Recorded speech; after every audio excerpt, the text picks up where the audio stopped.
Today we will be starting the grand canonical ensemble. Well, it will be, most of the steps that we will be doing will be just mainly the repetition of, with a slight modification of what we had done in the canonical ensemble. So in this case, what we are looking at are systems which, if you remember in the canonical ensemble, we looked at systems which didn't have a fixed energy. They could exchange energy with the environment or the heat bath, but they had a fixed temperature. Now, in addition to exchanging energy, we are looking at systems which can exchange also particles.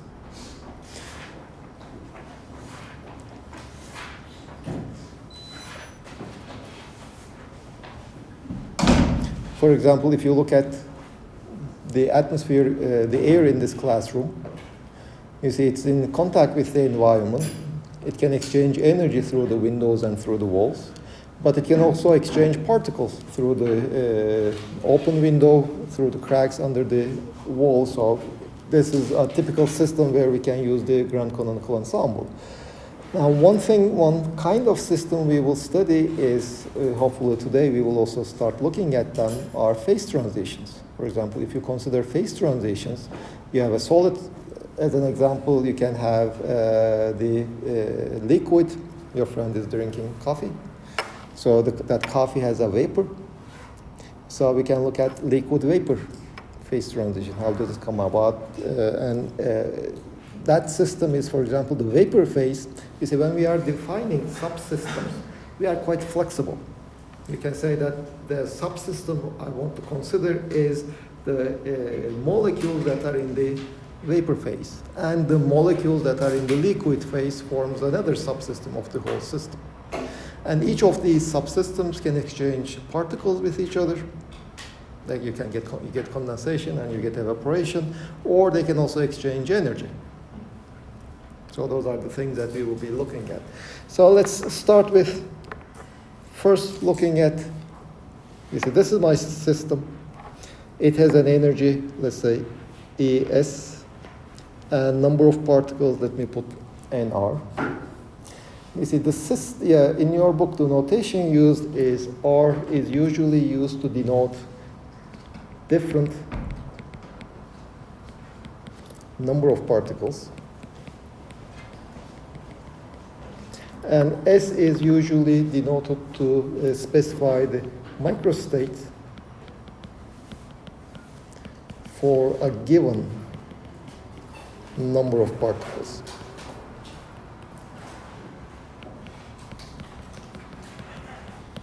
So NR is the number of particles in the system. ES, well, more precise notation could have been ERS. The energy of the microstate S having NR particles.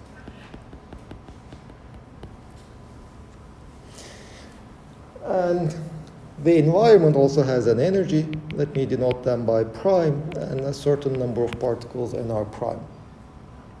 So that ES plus ES prime, let me denote it by ES0. This is a constant. NR plus NR prime, which is NR0, which is also a constant. So if you look at the combined extended system made up of both my system and the environment, you can treat it as an isolated system, and hence we can go and study that isolated system in the microcanonical ensemble. And of course there what we did was the entropy of the combined system would be entropy of the system having energy ES, number of particles NR, plus the entropy of the environment having energy ES prime and number of particles NR prime.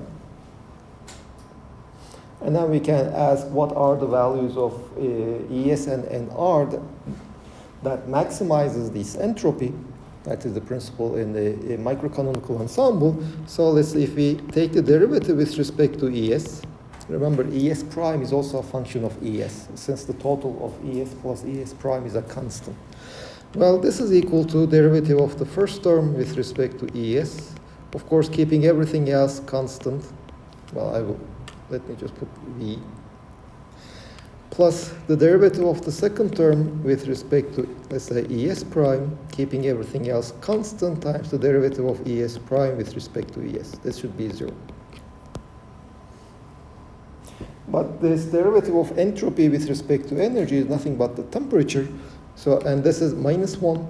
So this basically states that 1 over Ts, 1 over the temperature of my system, minus 1 over the temperature of the environment should be 0 in equilibrium. So the temperature of my system should be equal to the temperature of the environment. Well, this is kind of expected. We had already seen this in the canonical ensemble. Now let's look at what happens when we exchange the number of particles. So again, the derivative of entropy with respect to nr should be 0.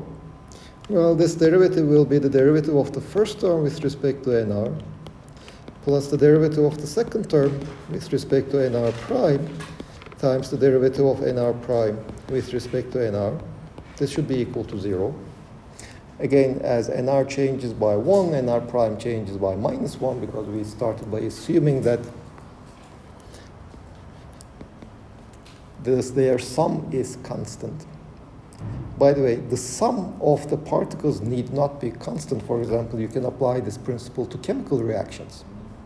You can have more than, I don't know, for example, you take carbon and you get oxygen and hydrogen.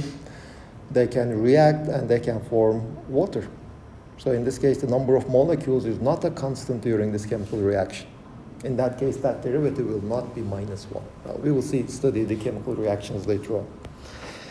So this tells me that the derivative of the entropy of my system should be equal to the derivative of the entropy of the environment. What, do you remember what the derivative of entropy with respect to the number of particles?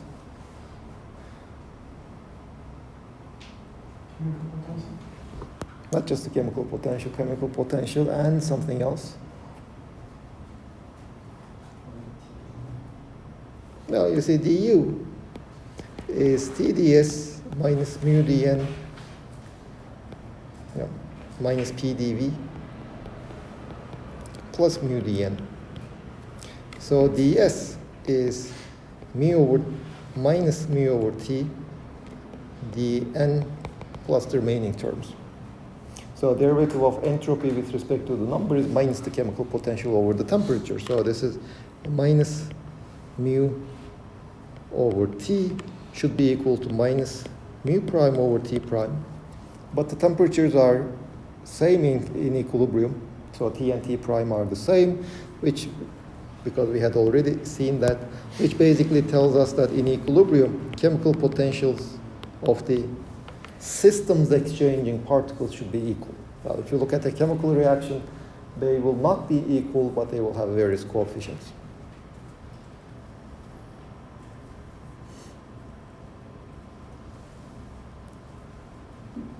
Now, any questions up to here? What do we keep constant in the derivation for entropy? Well, you see, we are not changing here we are writing the entropy as a function of energy and the number of particles. So since if we are changing the number of particles, we are keeping the energy fixed, yes.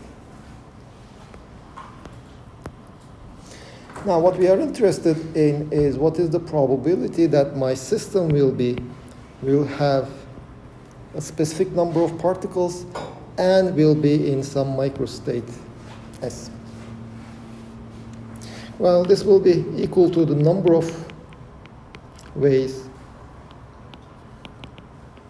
in which R and S are realized for the combined system, divided by number of microstates.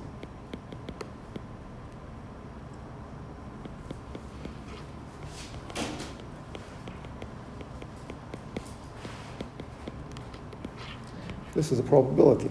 This is how we define the probability, number of the outcomes that we wish divided by the total number of possible outcomes. Now, the denominator is a constant, so I will just ignore that. I would rather look at the numerator and see what can I say about the numerator. Well, that number of ways in which, remember, this is my system, the system I am interested in, the system that is interacting with the environment. Number of that I'm looking at the probability that the system I'm looking at has a specific number of particles and in a specific microstate. But here I'm looking at, in the canonical ensemble, I'm looking at the whole possible, whole system and counting the microstates. So this is one corresponding to, I'm looking at one particular number and one particular microstate of my system, multiplied by all the possible microstates of the remaining system.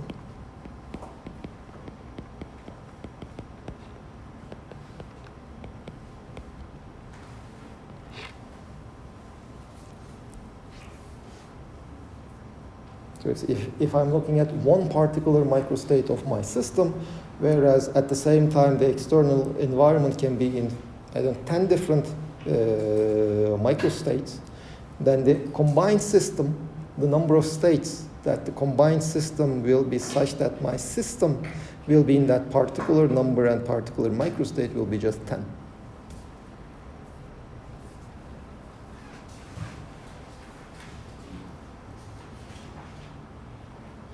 Any questions up to here?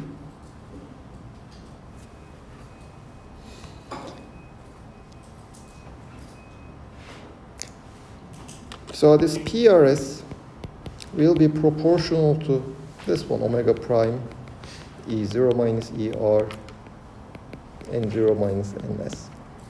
Now, just like in the canonical ensemble, I will look at logarithm of PRS, which will be some constant, this is the normalization constant, plus the logarithm of omega prime,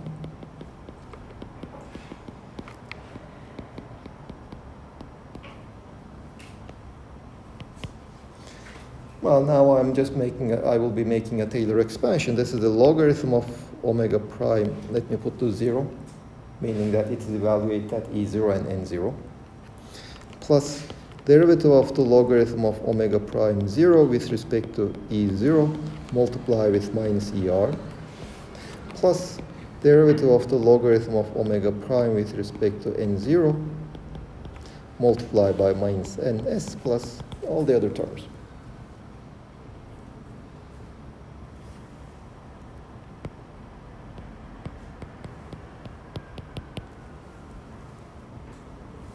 Well, logarithm of omega prime 0 is also a constant. It doesn't change, and my system is exchanging particles and energy with the environment.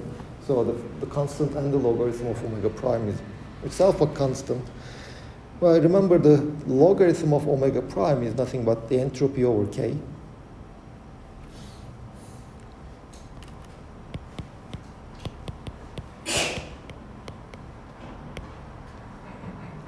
It's the entropy over K. So the logarithm of PRS, which will be a constant, plus the derivative of the entropy with respect to energy gives us 1 over T. So this is 1 over KT times minus ER. Well, in fact, this is, up to this point, is exactly what we had done in the canonical ensemble, because we didn't allow the number of particles to change, so we didn't have the NS, the second term. Now we are allowing the number of particles to change. So then this derivative is minus mu over T, as we had seen just a couple of lines above. So this will be minus mu over KT times minus NS. I will stick with the notation of your book. So this is beta, and this with the minus sign is alpha. That's the definitions. So logarithm of this probability is constant minus beta ER minus alpha NS. And the probability itself is e to the power minus beta ER minus alpha NS. Now I can normalize it properly. That will determine what that constant is. So it will be sum over e to power minus beta ER minus alpha n s, summed over all possible numbers of particles I can have in my system, and also all the microstates that specific number of particles can be in. This is the grand canonical. In the canonical ensemble, remember, we only had PR, which was given by e to power minus beta ER divided by. Now we are basically having another sum over the possible number of particles.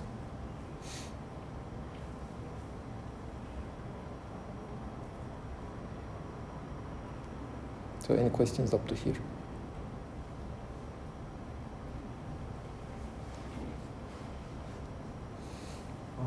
I'm a bit confused about the RNS subscripts.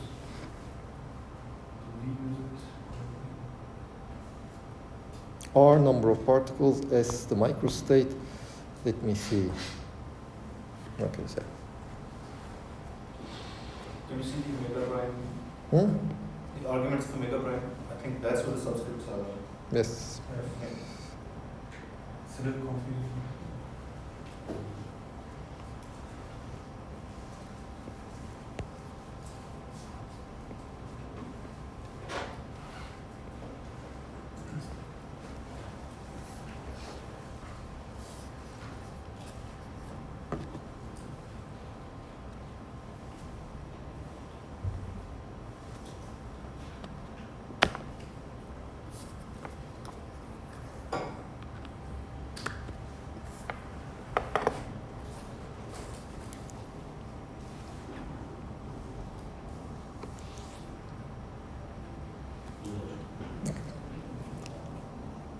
Now I corrected the indices.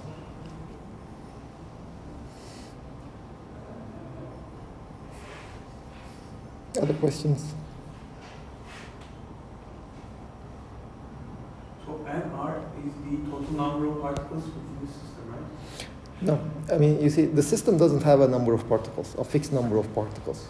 So the probability that the system will have NR particles and will be in the microstate S having NR particles is given by this probability. Okay. So for example, you can ask, what is the average number of particles that my system will have? Well, this will be just sum over all states of NR PRS, which will be sum over R and S, and R times e to power minus beta, ES minus alpha and R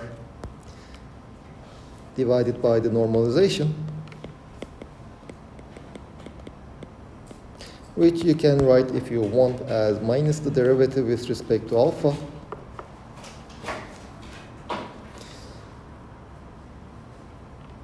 and R, ER and S. No. Yes.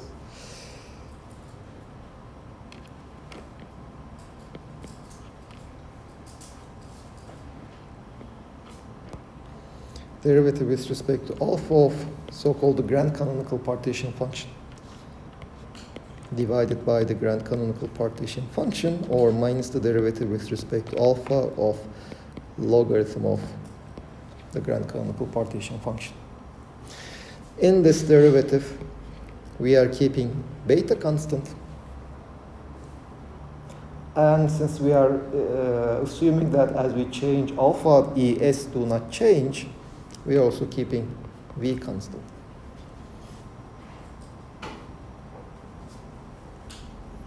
So this gives you the average number of particles.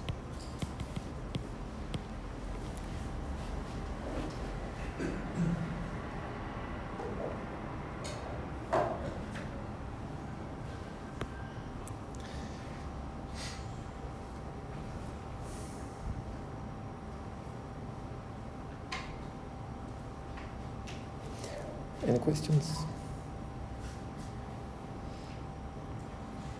Now let's look at what the ensemble theory tells us. basically we are expecting to find the same result. So remember, in the ensemble theory, what we have is we have many copies of the same system. Let's say we have n copies. This curly n is the number of copies we have in the ensemble. And each copy can have a different number of particles, and even if they have the same number of particles, they can be in different microstates. So we can talk about the numbers NRS, which specify the number of copies which have which have a number NR and in the microstate S.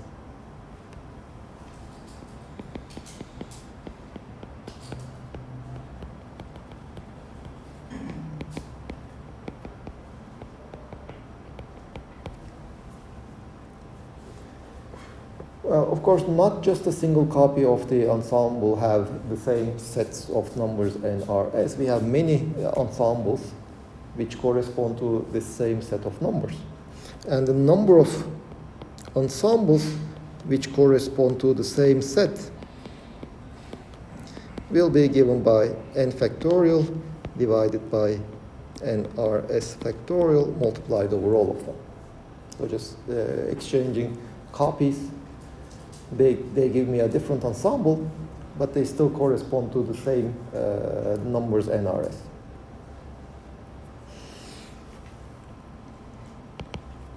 Of course, I still want the sum of NRS should be n. This is the total number of ensembles. These are the constraints that these numbers NRS should satisfy. The average energy of my state, I want this to be, let's say, U or E average or whichever one you prefer. And furthermore, the average number of particles, I'm sorry, yeah, no.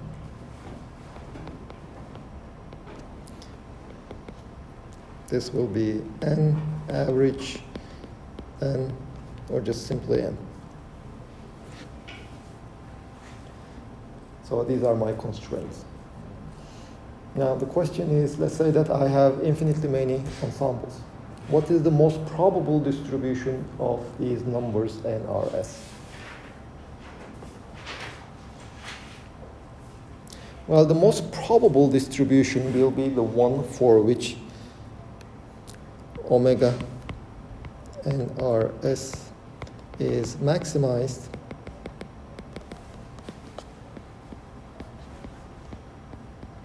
Let me show the numbers that maximizes omega subject to those two constraints. Let me just show that by star. Then that basically means that let me take the logarithm of omega, which is logarithm of n factorial minus sum of the logarithm of nrs factorial. Eventually I will take the limit where the number of copies goes to infinity, so each one of these nrs will go to infinity. So they are large. I can use Stirling's approximation, so this is just n minus nrs times logarithm of nrs. Sorry, this logarithm of n logarithm of n.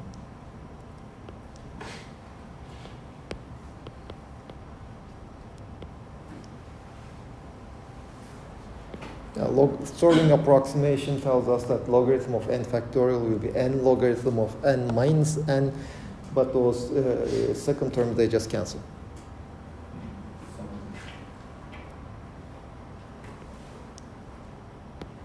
I would get minus n here and minus nrs here, but the sum of nrs is just the number of copies in the ensemble, so this term cancels this one. So now, of course, I have, well, how do you calculate the maximum value? You just look at how it changes in small variations of the arguments. So the variation of logarithm of omega. The first term, the number of copies is constant. I'm not changing capital N. I'm changing just nrs. So this will be minus variation of nRs times the logarithm of nRs plus nRs times the variation of nRs divided by nRs.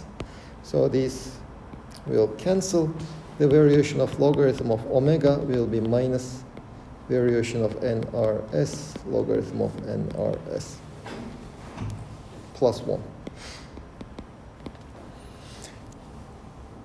Well, I should equate this to 0, but that doesn't tell me that the coefficients of the variations of nRs should be 0, mainly because I have constraints. So I have to somehow add those constraints over here also. Well, the trick is we use the Lagrange multipliers. Yes, I have these two constraints.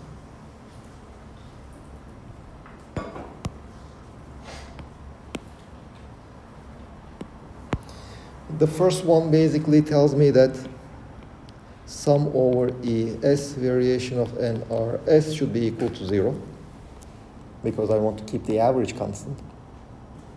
And the second one tells me that nr times the variation of nRs should be equal to 0. The trick is we just add these constraints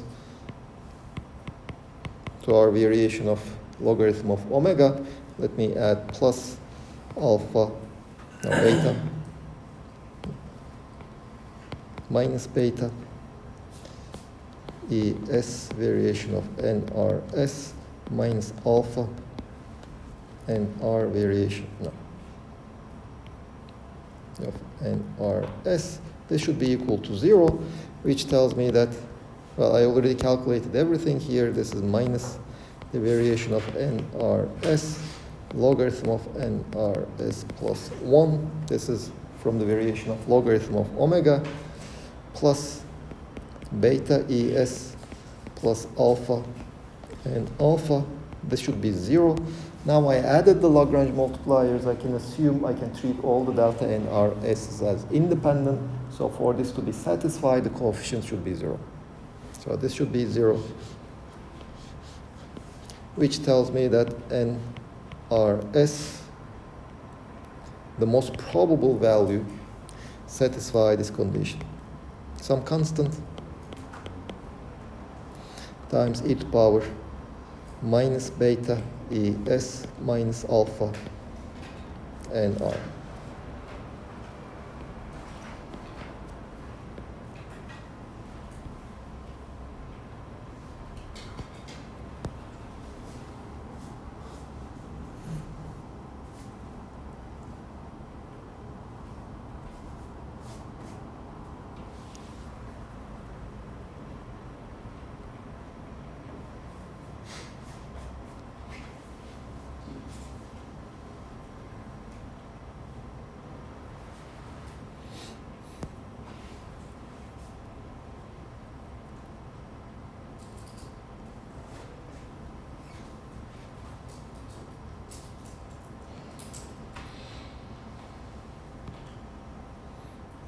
Okay, there is one more. No, okay, no, that's fine.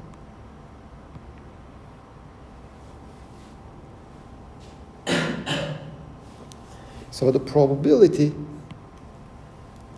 the maximum probability that when I pick one copy in my ensemble randomly, that it will be in the state Rs will be nRs star over n, which is some constant times e to power minus beta ES minus alpha nr, and just normalization of the probability tells me what that constant is.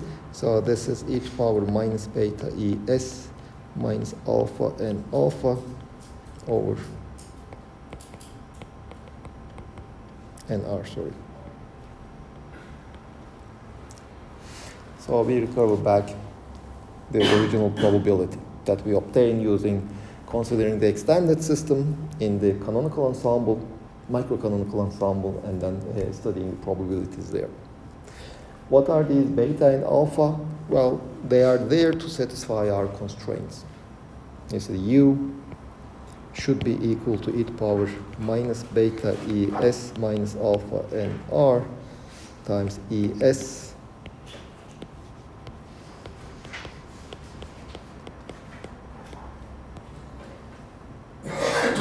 and n is equal to e to the power minus beta es minus alpha and r.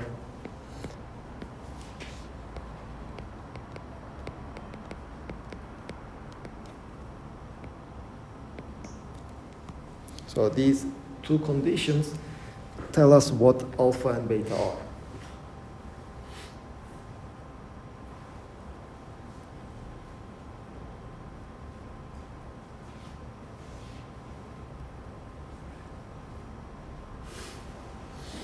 And, well, they can both be written as minus the derivative with respect to alpha of, let me write logarithm of q, and this is derivative, this is with respect to beta, this is with respect to alpha. When I'm taking derivative with respect to beta, I'm assuming that I am keeping alpha fixed and v fixed. When I'm taking derivative with respect to alpha, I'm assuming I'm keeping beta fixed and v fixed. So this logarithm of q, we will define it as small q, logarithm of the grand canonical partition function. So let's try to identify this as some of, let's try to relate this to a potential, to some of the thermodynamic potentials that we had already seen. You see, in the thermodynamic potentials, what we know is we usually know how things change relative to each other. So rather than looking at q, let's look at the differential of q. So this will tell me how q changes as I change the various parameters in my system. Alpha will be one of my parameters, beta will be one of my parameters, and volume will be one of my parameters that I'm allowed to change. So if I change, so this is equal to logarithm of e to the power minus beta es minus alpha and r es.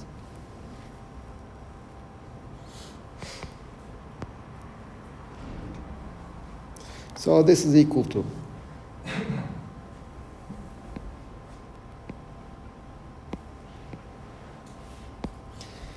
well, the differential of the logarithm of a function is the differential of the function divided by whatever function we have. So if I change, let's say, beta, I will get e minus es e to the power minus beta es minus alpha and r divided by q. If I change alpha,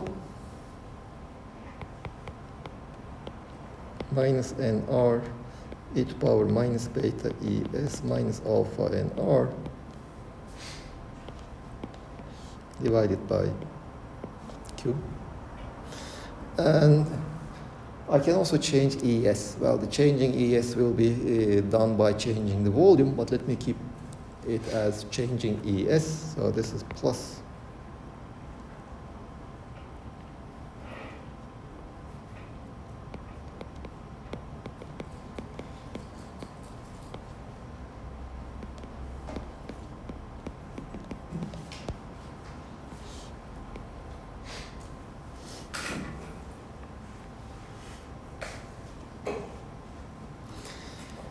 So let's look at each one of these terms.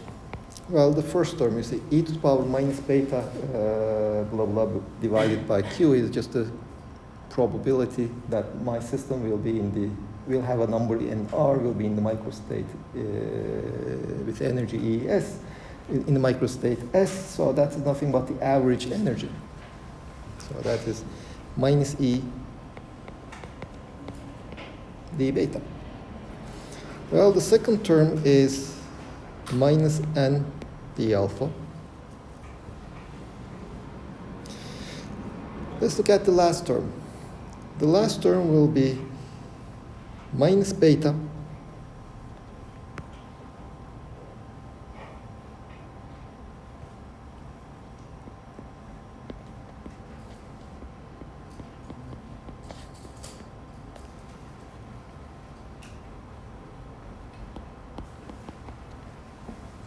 is NRS. Well, here I put the average value. average value of NRS in the ensemble. I could have put in the most probable value also. They will basically be the same, although I will skip that proof. So this is what DQ is.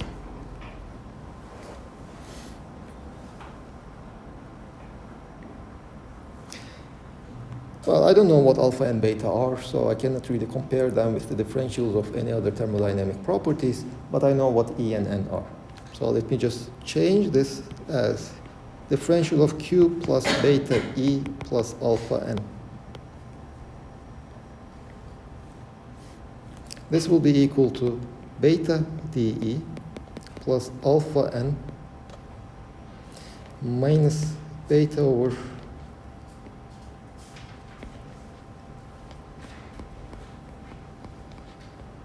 N dS. Usually, alpha and DN2. Hmm? Alpha DN2. Sorry, yes, alpha dN. Well, let me take the beta out. dE plus alpha over beta dN minus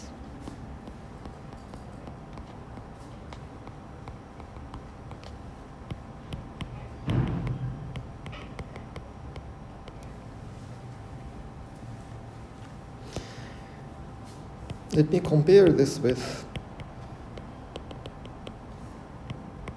dQ. You see, remember, we had the dE is dQ minus PdV plus mu dN. You see, here I have a dE, I have a dN, and this ds, the energy is changed due to a change in the volume. So that will be, this dE will be this one, this will be this one, and this will be this term, if I make the suitable identifications. So dQ is dE plus PdV minus mu dN.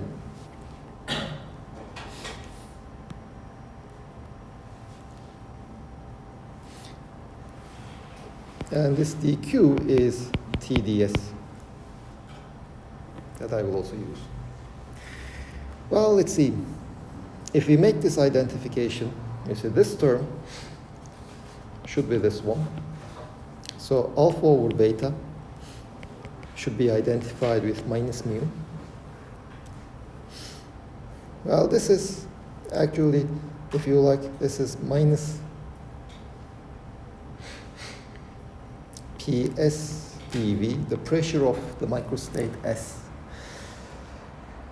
So this term is identified with this term over here. So if I move the beta to the other side, here I have a KT.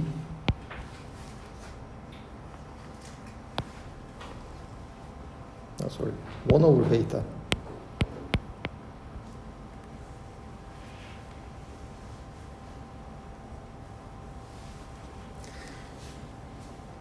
One over beta can be identified with KT. If I identify 1 over beta with KT, then Q plus beta E plus alpha N will be equal to S over K.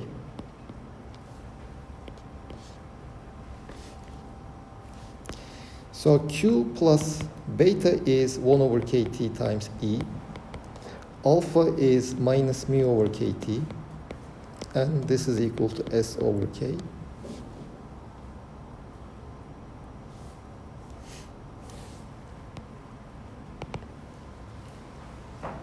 So Q is equal to mu over KT N plus S over K minus E over KT. Well, let me simplify it a bit. Let me take 1 over KT out. I have mu N plus ST minus E. Now I will use a thermodynamic relation. E is equal to TS minus PV plus mu N.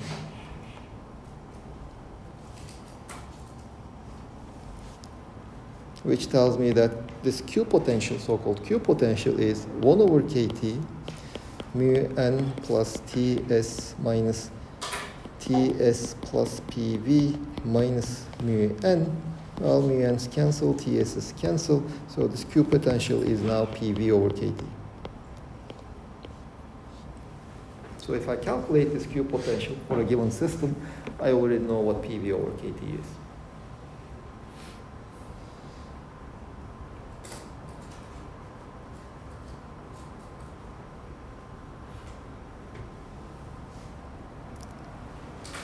So any questions up to here? Yes. What does Q correspond to in the real world, or does it correspond to something? Q is pressure times volume divided by the temperature. So nothing else. No. Yes, it just appeared as a logarithm of the normalization constant. You see, for the canonical partition function, we have the free energy. This basically corresponds to the free energy in the canonical partition function, more or less.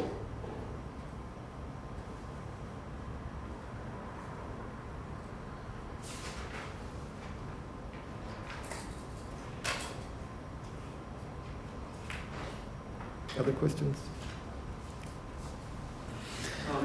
How did we write that expression? This one. Yes. Well, the easiest way to derive that is, let's say, dE is TdS minus PdV plus mu dN. So dE minus Ts plus PV is minus SdT plus VdP plus mu dN.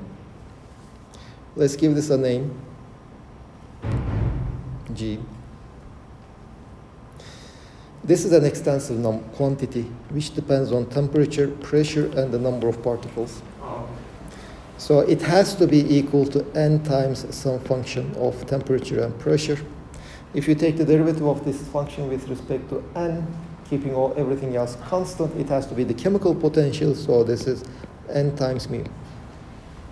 So E minus Ts plus PV is n times mu,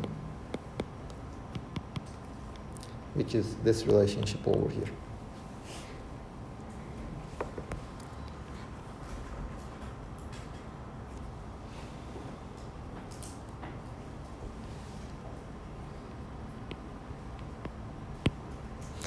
Now, once we have this Q potential, remember Q potential is the logarithm of e to power minus beta E r minus alpha n s, right? No, E s n r.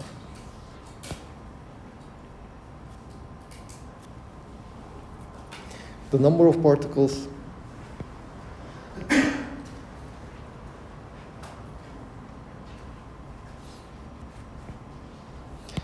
well, quite often what we do is we define this quantity e to power minus alpha or e to power mu over kt as z, which is called the fugacity. Just a definition, just a naming. So this Q potential is now the logarithm of z to the power n r e to power minus beta E s. Now we can calculate, well, the average number. This will be derivative of Q with respect to z. Well, if you take the derivative of Q with respect to z, first you have the derivative of the inside, which brings nr times z to the nr minus 1.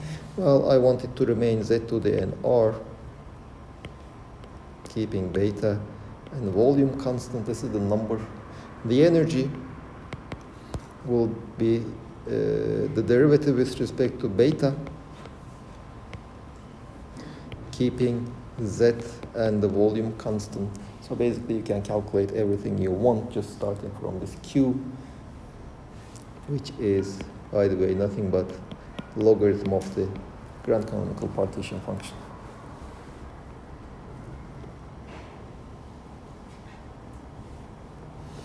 Pressure is already given by Q. So basically, we don't want Z in our expressions. Z fugacity or the chemical potential, that's not so easy to measure as the number of particles. So what you do is you use this equation, solve for Z in terms of N, T, and V. If you solve, once you identify Z, if you put it over here, you get the energy as a function of temperature, the number of particles, and the volume of the system. If you put it over here in the definition of Q, in the expression of Q, you replace Z with its value in terms of NT and V, you get the equation of state, which is PV in terms of the number of particles, temperature, and the volume of the system. So any questions up to here? Next hour we will just look at certain simple applications of what we had derived here.